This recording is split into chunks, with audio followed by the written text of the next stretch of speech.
Le point commun entre Bruce Springsteen, U2, Elton John, Norah Jones, les Who, tant d'autres, c'est vous. Mathieu Drouot, c'est Drouot Productions, votre papa qui a fondé cette boîte de production qui amène les plus grandes stars en France. Et j'avais beaucoup de plaisir à vous proposer de venir sur ce plateau parce qu'on connaît mal ce métier. Vous avez traversé la crise et aujourd'hui vous avez des concerts, vous produisez Bruce Springsteen, vous produisez les Who, vous avez produit Pavarotti, vous avez produit les plus grands et le public est au rendez-vous. Le public est au rendez-vous et c'est vrai qu'on ne savait pas trop il y a encore un an quand on a repris les concerts à la sortie des restrictions Covid, on ne savait pas trop comment le public réagirait. C'est vrai qu'on savait qu'il reviendrait dans les salles, mais on ne savait juste pas quand. Et il se trouve que ça a pris quelques mois pour que les gens reprennent les habitudes de sortir, d'aller à l'Olympia, d'aller à Bercy et de racheter des places. Mais là, bon, je croise les doigts toujours parce que la pandémie n'est pas complètement terminée et nous n'avons plus de restrictions, mais les concerts se tiennent dans de bonnes conditions et le public est là et c'est magique pour les artistes, pour le public de se retrouver et de ne plus être juste derrière des écrans comme on a connu. Le boss, The Boss, grâce à vous, il vient en France. 2 soirs événements, ça s'est vendu en quelques heures les places. Regardez, Bruce Springsteen, produit par Mathieu Drouot.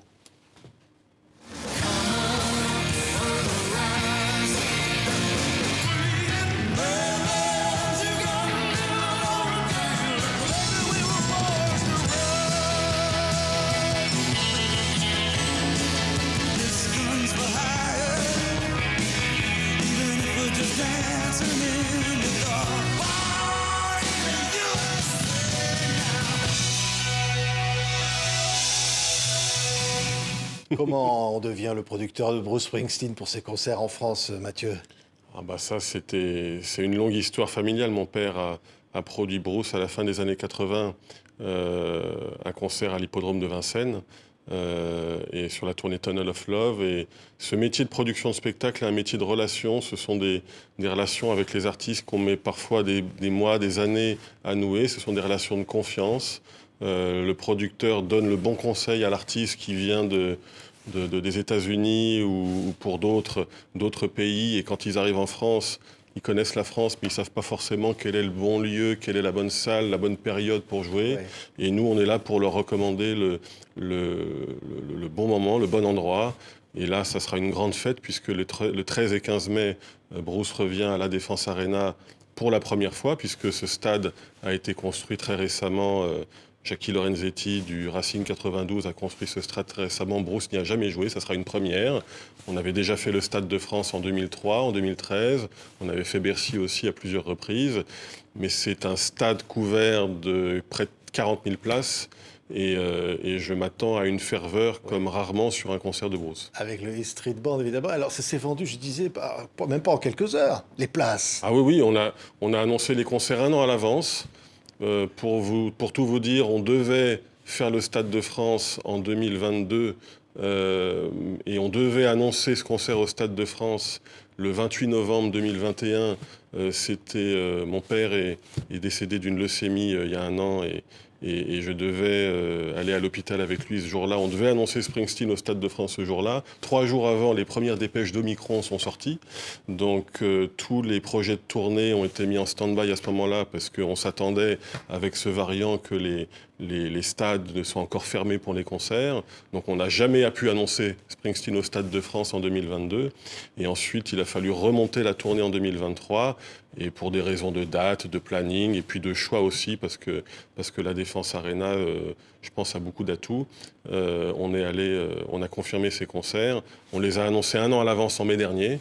Et il y a eu une demande du public colossale. Bruce n'avait jamais fait plus de 60 000 spectateurs sur un concert en France. C'était en 2013, on avait fait 62 000 spectateurs au Stade de France. C'était son plus grand concert. On s'attendait à une demande forte de la part du public, mais bon, on fait ce métier de manière très indépendante. On n'a pas d'études de marché pour savoir véritablement quelle va être la demande. On fait ça un peu au doigt mouillé. Et quand on a annoncé la Défense Arena, c'est plus de 75 000 billets. Tout est parti en quelques heures. plus vite que jamais pour Bruce. Ça a bugué même, il paraît. Ça a bugué. Tous les sites internet de billetterie, le mien y compris, tous ont planté parce qu'on a une demande du public plus importante. Je pense qu'aussi c'était le fait qu'il n'y ait pas eu de concert, de grands rassemblements pendant 2 ans. Il y a une ferveur, une volonté d'y revenir. Le public est là, c'est ça qui est dingue. Hein. Le public veut partager avec les artistes et même les jeunes.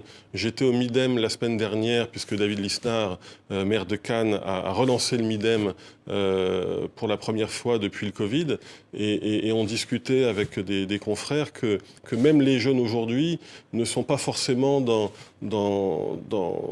quelque chose de très connecté. Bien sûr, ils sont sur Internet, tout ce qui est métaverse, etc., tout ce qu'on connaît, le live streaming, c'est des choses qui les intéressent, mais ils veulent établir une relation avec l'artiste et le meilleur moyen de la vivre, c'est un concert. Oui. Alors la relation avec l'artiste, c'est une histoire de famille, hein, chez les Drouot. Et Springsteen, par exemple, il est comment j'allais dire, c'est facile, c'est amical, c'est comment? C'est le boss, hein, donc, je veux dire, c'est amical. Moi, je me souviens, quand on a fait le Stade de France en 2013, il était très fier qu'on vende 62 000 billets sur la tournée Wrecking Ball Tour. Et je me souviens, avant de monter sur scène, il nous passait devant, j'étais avec mon père, et il était avec Steve Van Zandt et le reste du E Street Band avant de monter sur scène, et il disait aux musiciens, vous voyez, c'est grâce à ces deux-là, s'il y a 62 000 personnes ce soir, et c'est très touchant parce que c'est vrai qu'on fait un métier qui n'est pas souvent très connu. C'était peut-être un peu de notre faute aussi d'agir dans l'ombre. Les gens achètent des places mais ne savent pas forcément qui est Gérard Drouot Productions. Ils savent qui est le Stade de France, la salle, etc., évidemment l'artiste, mais ils ne savent pas trop qui est derrière tout ça.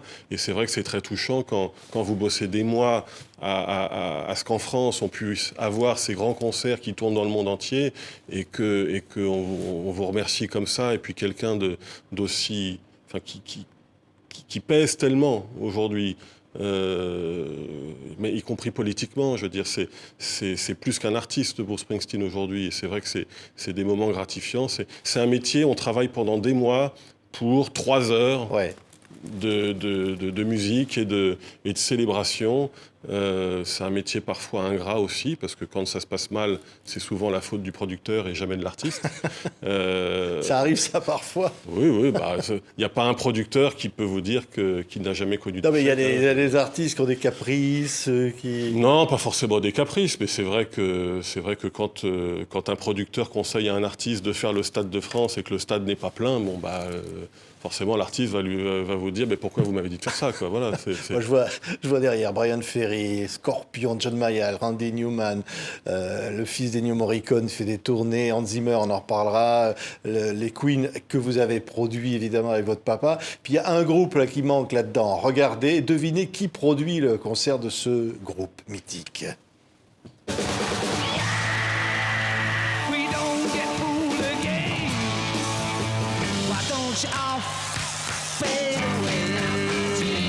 Retrouvez les Who en concert le 23 juin à Paris La Défense Arena.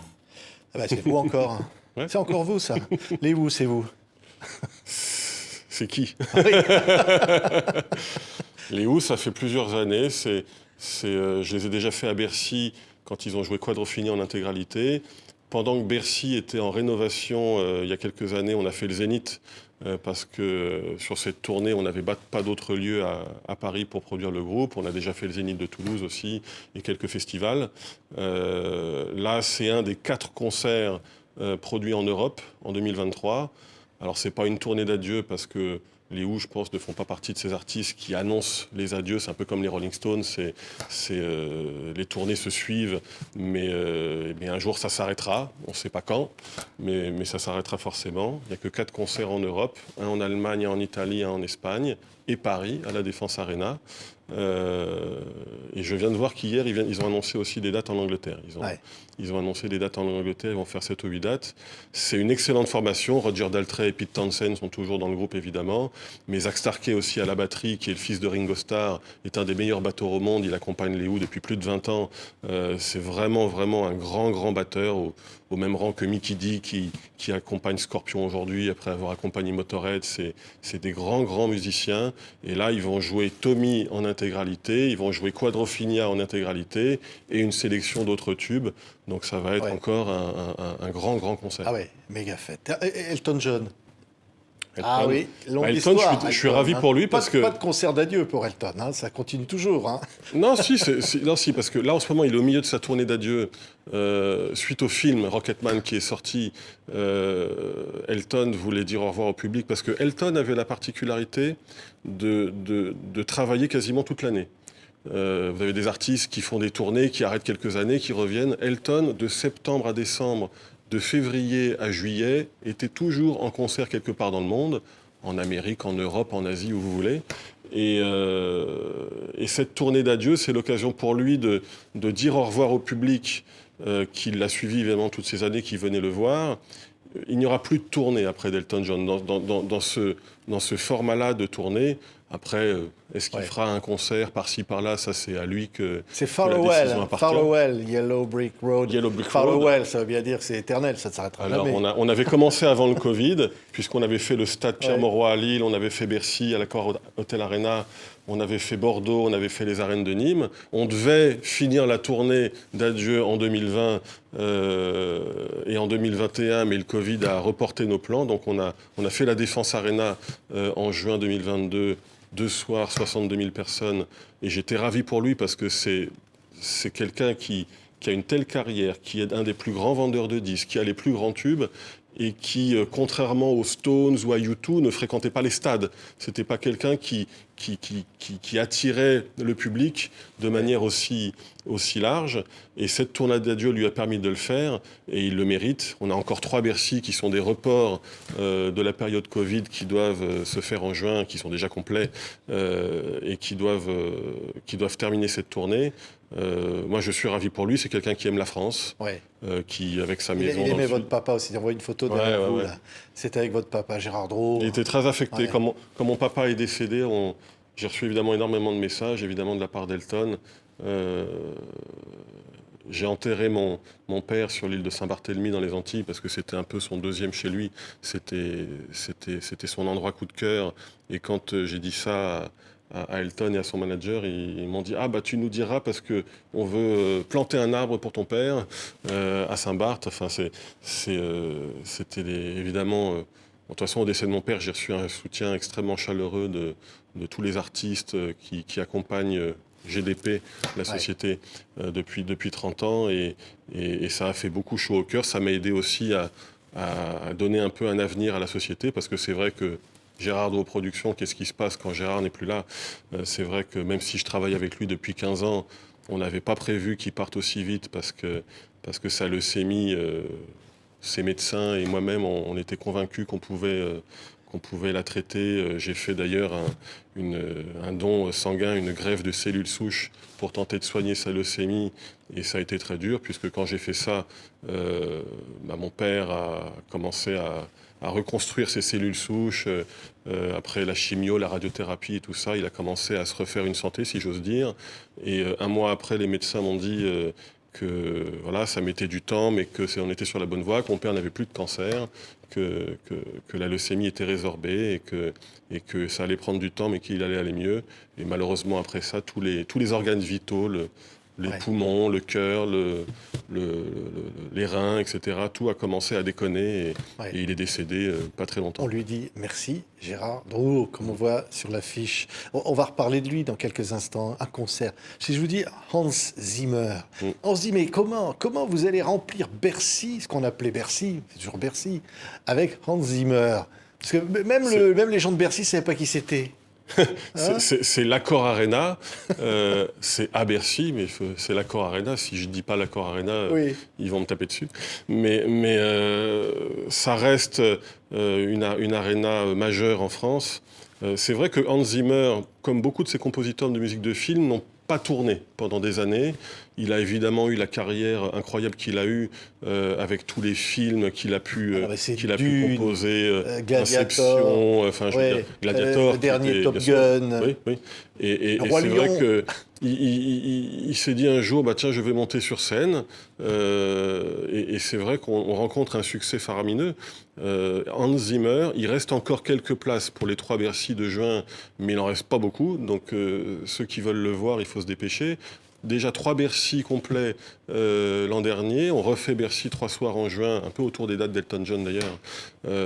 Et déjà plus de 20 000 billets sont vendus. Enfin, je veux dire, on fait Nice aussi au Palais Nicaïa, on fait Montpellier à l'Arena et on fait Bordeaux. Ouais, c'est ça les paris. Les paris d'un producteur. Parce qu'on va en province aussi. Ouais. C'est vrai que souvent, moi je lis souvent les réseaux sociaux et même avant, j'écoute beaucoup ce que le public nous dit. Et c'est vrai que des fois, quand on annonce un concert et que c'est que à Paris, je lis et j'entends les critiques des Lyonnais, des Marseillais qui nous disent mais pourquoi toujours Paris ? C'est vrai que nous, on est les défenseurs des territoires. On essaye. Mon père avait fait Elton John à Bergerac une fois. Je veux dire, et c'est vrai que tous nos collaborateurs, les artistes, leurs représentants nous disent on aime bien travailler avec vous parce que vous n'étiez pas des Parisiens, vous êtes des gens de province, de Reims pour mon père, de Strasbourg pour moi, et mon père a travaillé à Strasbourg très longtemps. Vous êtes des gens de province qui connaissaient les territoires, et donc on vous fait confiance pour les tourner. Et c'est vrai que le maximum, mon métier, beaucoup, tous les jours, c'est d'expliquer aux artistes, y compris évidemment aux artistes beaucoup américains, mais aussi anglais, allemands, bon, même si les Européens connaissent mieux la France, mais des fois aux États-Unis, vous avez des artistes qui voient l'Europe de très loin. Ils savent qu'il y a Paris, parce que Paris a un rayonnement international que personne n'ignore, mais ils ne savent pas forcément qu'il y a du public à Montpellier, qu'il y a du public à Toulouse, etc. Et c'est à nous de leur expliquer tout ça et d'essayer de les amener le plus possible dans les territoires. Ouais, comme Hans Zimmer. Regardez, concert donc de Mathieu Drouot. Hans Zimmer revient en 2023 pour 3 shows spectaculaires à l'Accor Arena et en tournée française.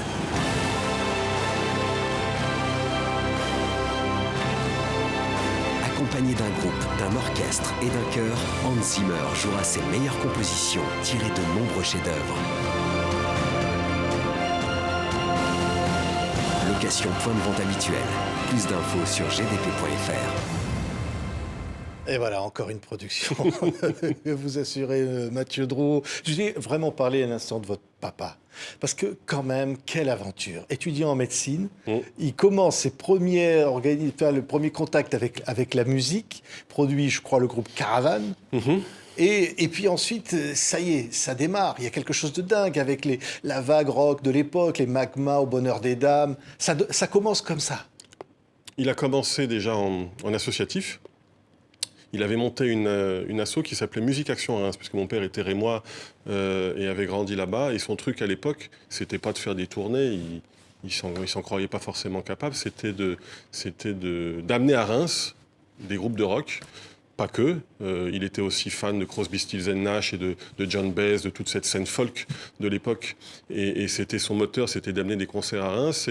Et son highlight, si je peux dire, c'était en 1974, un concert à la cathédrale de Reims avec Nico et Tangerine Dream.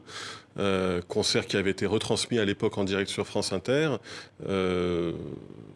Plus de 6 ou 7 000 spectateurs, je ne me souviens plus, mais c'était un grand succès. C'est un peu ce qui l'a fait démarrer et ce qui lui a fait comprendre que la musique, c'était pas forcément juste une passion, que ça pouvait aussi être un métier. Et il fait partie des gens qui ont créé ce métier de producteur de spectacle. C'est un métier essentiel puisque on loue des salles et on assume les risques financiers pour accueillir des artistes et présenter leurs spectacles en France.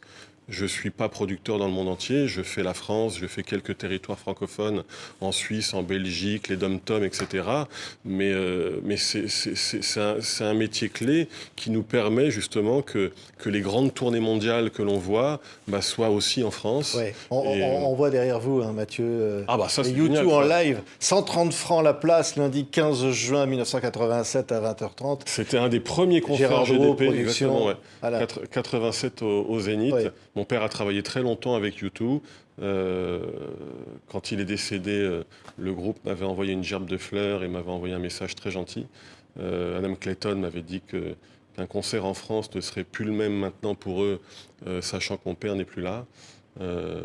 C'était Joshua Tree et cette tournée-là, c'était quelque chose de mythique. Je crois que les groupes de ces époques-là, et que mon père, Il y avait ACDC, et pas que lui, il y avait ACDC des gens comme Jackie Lombard aussi qui ont fait ce métier dans les années 80. Ouais, ACDC, Black Eyed Tour, Stade de France.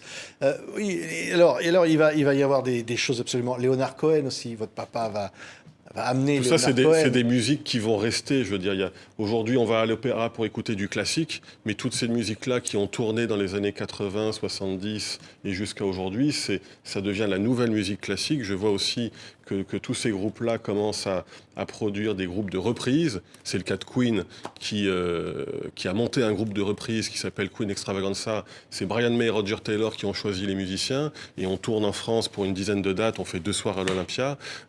C'est des musiques qui vont rester. Léonard Cohen, c'était magique parce que le dernier concert à Paris de Léonard Cohen. On a fait 3 Olympias, Bercy, Olympia mythique. Ouais. À nouveau 3 Olympias parce qu'à l'époque, on pensait peut-être que Léonard voulait retourner à Bercy et puis il avait dit à son manager Only Arenas quand on l'avait proposé Bercy et donc on est retourné à l'Olympia pour 3 soirs et c'est pour moi un des plus beaux concerts de ma vie. Pour moi et ma femme, c'est vraiment un des plus beaux. Et après on a refait Bercy parce qu'évidemment les 3 Olympias étaient trop petits David pour tout le Crosby, public. vous allez être occupé. Malheureusement décédé récemment. Mais on a fait David Crosby avec Graham Nash. On a fait David Crosby avec Graham Nash et Stephen Stills. Jamais malheureusement avec Neil Young, ça c'est un regret que j'ai. J'ai déjà fait Neil Young aussi, mais avec The Crazy Horse, avec son groupe et avec un autre groupe qui s'appelait Promise of the Real, avec un des fils de Willie Nelson à la guitare, mais jamais les 4 ensemble malheureusement. On a fait Jeff Beck aussi l'été dernier. Jeff Beck qui est décédé aussi récemment. C'était avec Johnny Depp en tournée. On a fait l'Olympia, on a fait Jazz in Marciac, on a fait les Jardins Sonores à Vitrolles, on a fait Monaco. C'est quand même une affaire. On vous entend parler, Mathieu, c'est une affaire de passion. Parce que là, on dit un producteur, qu'est-ce que c'est? Vous l'expliquez bien, mais là, on sent, vous aimez ça, les compositions, les groupes qui se présentent, les moments, les magies que ça peut générer. Si on n'a pas la passion, il faut changer de métier. Je pense que c'est le cas de beaucoup de métiers aussi, mais spécialement dans le nôtre, il faut avoir l'amour du public, parce qu'on est avant tout des vendeurs de tickets. Si le public ne vient pas au concert, on peut faire un concert privé, mais on ne va pas aller bien loin. Je veux dire, si le public n'est pas au rendez-vous, nous, on n'existe pas, les artistes non plus.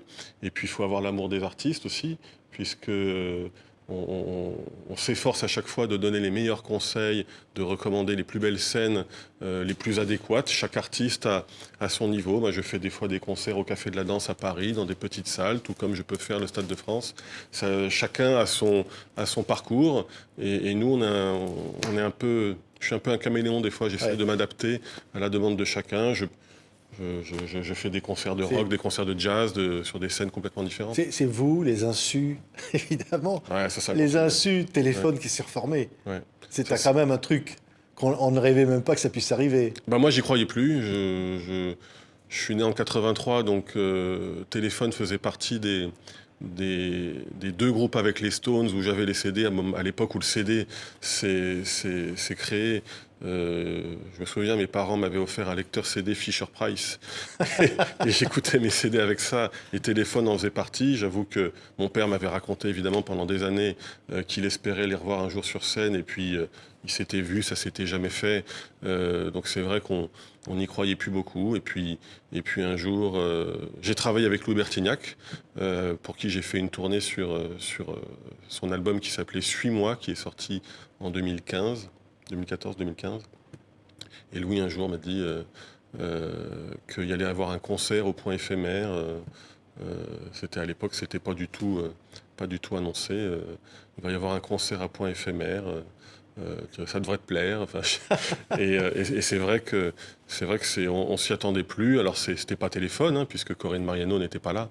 C'était les Insus, mais c'était une grande tournée. C'était une grande messe On ne savait pas trop aussi au début si ça serait une affaire de club, de zénith ou de stade ou quoi. Au final, on a fait un petit peu tout. On a fait des zéniths, on a fait des grands festivals. Stade de France, et on a fini au Stade de France. Et le groupe s'est séparé ensuite à La Réunion, puisqu'on a fait en octobre 2017 2 concerts sur l'île de La Réunion. Et Jean-Louis Aubert me disait que ça lui allait très bien de se séparer à La Réunion. Ouais. C'était un immense souvenir.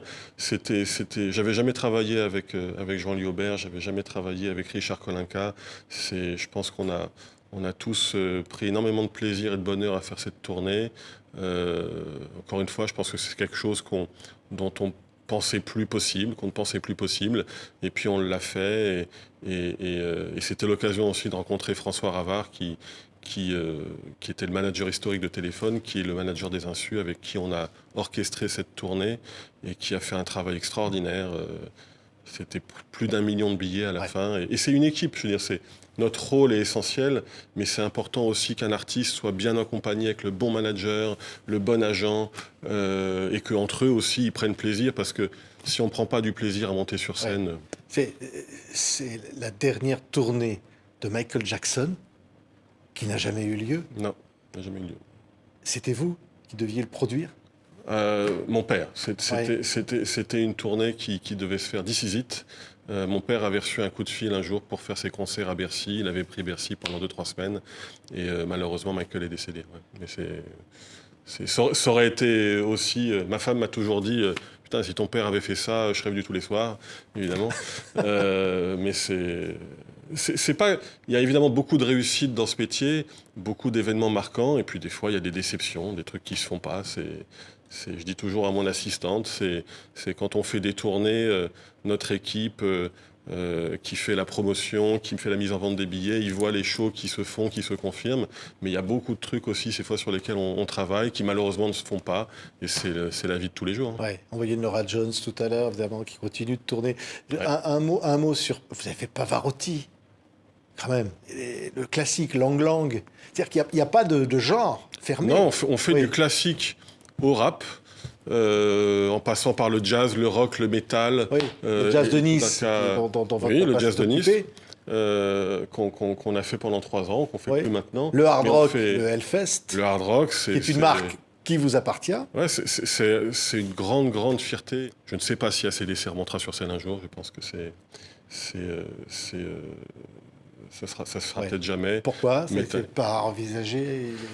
Parce que la dernière fois qu'on a fait le Stade Vélodrome à Marseille, Brian Johnson n'a pas pu chanter et a été remplacé par Axl Rose. Et je ne suis pas certain que le groupe ait envie de retourner sans avoir la certitude que Brian puisse chanter à nouveau. Et donc, bon, voilà, on attend. Mais c'est vrai que plus le temps passe, malheureusement, plus j'ai des doutes. Ouais. Et alors, pour se quitter, avant de se quitter, les regrets peut-être, ce que vous auriez aimé produire, Mathieu Mais les regrets, on en a tous les jours. Hein, vous savez, des fois même quand on fait des nouveaux concerts et puis qu'on remplit pas une petite salle ou quoi, c'est une déception. Mais non, très franchement, je suis assez fier de ce métier. C'est vrai que parfois, je pense qu'on a besoin, nous producteurs, de mettre en avant cette profession qui est parfois pas très connue, pas très comprise. Pendant le Covid, on a pas mal souffert évidemment d'avoir été un peu mis à l'écart. Et aujourd'hui, le public est au rendez-vous et on revient.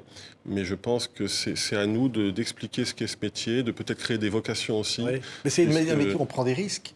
Ah oui, on prend des risques. Ah bah oui, mais on prend des risques. C'est la culture musicale qui nous permet de les prendre. C'est la jugeote, quoi. Ouais. Des fois, vous vous dites ça va pas forcément marcher, mais j'ai envie de le faire. Je fais un nouvel artiste qui s'appelle Iron Jones, que je vous invite à écouter. Vous connaissez peut-être pas. Iron Jones, Nagui l'a déjà invité à Taratata. On a déjà fait le Hellfest, on a fait les Solidays, on a fait la Cigale, on a fait plusieurs dates en France. Là, il revient encore cet été. On va faire les Eurocaines de Belfort, on a fait les arènes de Nîmes aussi. Enfin, Et on va faire le Green Festival, un festival dans le sud de la France. Iron Jones, c'est un mec de Seattle, qui vient de Seattle, donc forcément on voit les influences de Jimi Hendrix, de Kurt Cobain, de tous ces gens-là. Mais c'est aussi un grand auteur, un grand compositeur. Il a sorti son premier album il y a 2-3 ans. La première fois que je l'ai écouté, j'ai dit il faut absolument que j'arrive à mettre ce mec sur scène en France. C'est la passion. C'est la passion qui guide. Et je lui souhaite de faire une très grande carrière et on bosse pour ça. Peut-être lui souhaiter de faire une aussi grande carrière que celui qui va se produire au mois de mai à la Défense Arena. C'est plein. On a compris que Bruce Springsteen... Oui, là, il n'y a pas de place. Si vous trouvez des places pour Bruce Springsteen, ne les achetez pas. C'est peut-être des faux sites de billetterie, donc il faut pas y aller. Ouais. Mais la magie, toujours là. C'est-à-dire la passion après tant d'années, Mathieu. Toujours le moment où... Pour Bruce ou pour moi? Pour vous. Vous savez, j'ai 39 ans, donc je me dis toujours... J'étais pas sûr quand j'étais gamin de vouloir faire le métier de mon père parce que c'était autre chose. Moi j'ai fait des études, forcément je pense comme tous les gamins, on n'a pas forcément envie de faire la même chose que son père. Je l'ai peut-être pris pour un con à plusieurs reprises en lui disant mais pourquoi tu fais ça, machin. Et puis quand on est gosse, on comprend pas forcément ce qu'on vit, quoi. Et puis je me suis toujours dit, en sortant de l'école, il faut quand même que j'essaye. Parce que si j'essaye jamais, je regretterais peut-être de n'avoir jamais essayé. Bon, c'était il y a plus de 15 ans, donc je ne sais pas si je ferai ça toute ma vie, je pense que c'est bien parti quand même. Mais non, c'est un métier que je prends encore beaucoup de plaisir à faire. Et moi, mon moteur, j'aime bien, vous savez, me balader à la fin des concerts, dans les files de sortie, quand les gens sortent de la salle et font leurs commentaires sur les concerts, etc. Mon moteur, c'est vraiment ça, c'est de voir les sourires des gens. Et puis des fois, si les gens ne sont pas contents d'un concert, il faut que je le sache aussi, pour qu'on puisse corriger le tir pour la fois d'après. Donc tant qu'il y a ça, et tant qu'il y a cette chaleur humaine qui nous permet de nous lever le matin, et puis d'appeler les salles et d'appeler les festivals pour faire des concerts, on le fait. Et c'est un grand, grand plaisir. Merci. Mathieu Drouot, producteur incontournable de la scène musicale en France et au-delà, avec Gérald Drouot Productions. Merci Mathieu, on se quitte en entendant la voix du boss de Bruce Springsteen, concert donc que vous produisez ici en France événement. Merci beaucoup Mathieu Drouot. Merci. Keep it up.